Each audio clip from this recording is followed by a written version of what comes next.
Christmas lights na napa-flash-flash eh. Oo. Tapos, ano siya, may Christmas tree siya na gumagalaw. Oo, yung Christmas tree na gumagalaw yun. Nagkakaroon eh. Kapag ulit. At ito yung ano namin, moment of appreciation sa ating editor. Yes, nandito si Danny. Yes! Dami ka lang si Sid! Hindi siya dami din. Ano ba siya? Danny Brandy Beshi. Kayo ba na? Okay, palakpakan natin, Danny Brandy Beshi. Yeah! Thank you so much, Daddy, ha? Pag-i-edit ko lang mga ano namin. Diba, si ano na nag-edit sa ano, yung Nightmares Manila namin, si Danny din nag-edit.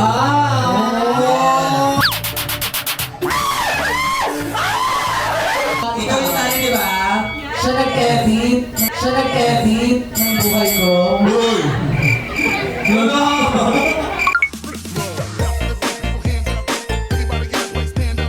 One, two, three.